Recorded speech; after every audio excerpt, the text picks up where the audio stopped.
Sol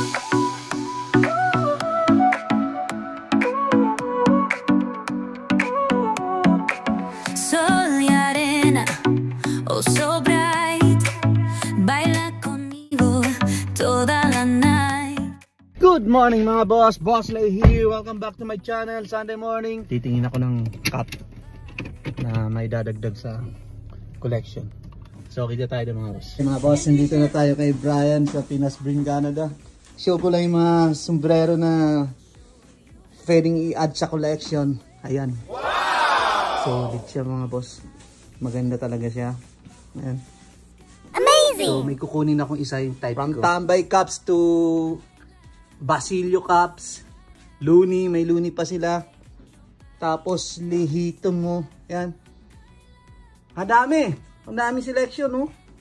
Flip top yan. Magsawa kayo dyan. Yan, underrated. T-shirt sila mga boss. Ayun pa yung ibang t-shirt. Madami yan.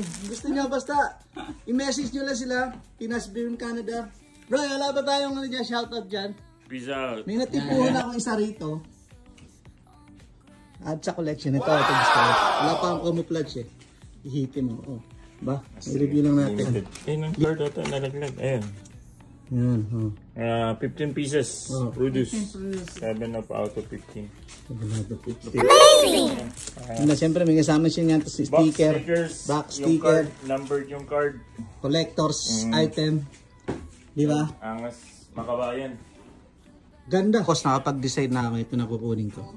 Sa dami pipilian yan eh. Si Boss Wendell na... Ano ba kukunin mo dyan? Ito boss. Kukunin mo yung Basilio. Stick ko. Ito lang yan. Kukunin ko na to. So ito lihitin mo. Kasi wala pa akong camouflage style. Amazing! Tingnan natin yung loob niya. Ang ganda oh.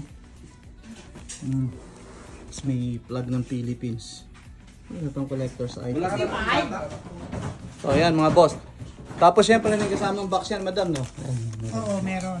Lihitin mo. Lihitin mo. Ang wala lang box yung mga crown na hindi 200 release tsaka 250 release. Pangalawa ko na to, lihitin mo. Box, meron na ako isang lihitin mo eh. Pangalawa na yan. So yun lang mga boss. Kung gusto nyo lang umorder ng mga cups na ganito, collectors. Yeah! Pinas Brim Canada po. Talang kaya sa Pinas Peace Brim out! Canada. Message nyo lang si Brian sa Pinas Brim Canada. Okay, maraming salamat.